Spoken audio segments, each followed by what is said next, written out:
Alright y'all, so we're back again with secondary priming. This is one of our secondary bags that we use to mix. I just have a sample of just 10 cc's of normal saline, and I have some of our adapters here that we use for some of our antibiotics. This is one of our adapters here, and this is if we have a smaller vial as an adapter. We can see this adapter would need the bigger size, so that's what we'll use. And we'll go ahead and show you how to prime it with the secondary tubing.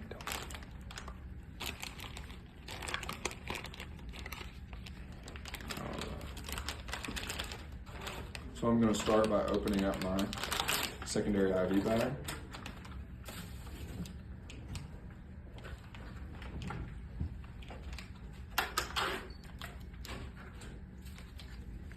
So our adapter just simply connects to our antibiotic, whether this be Rocephin or whatever we may be using. Pop straight on, just like so. This piece comes off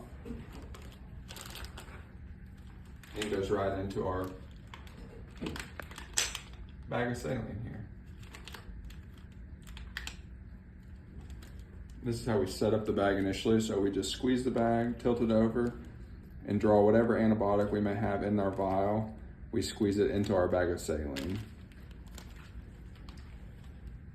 So once we have our secondary bag ready, we take our secondary tubing.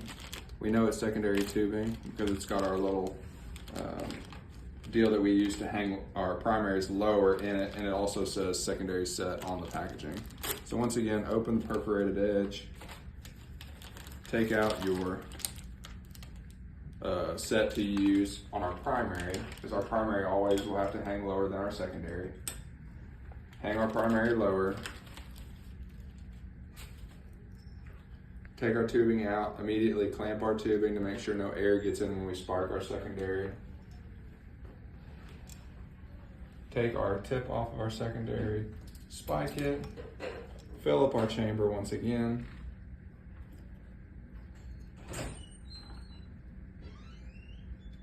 And prime our secondary. Connect our secondary tubing to our primary tubing here at the top port. This would go into our infusion pump.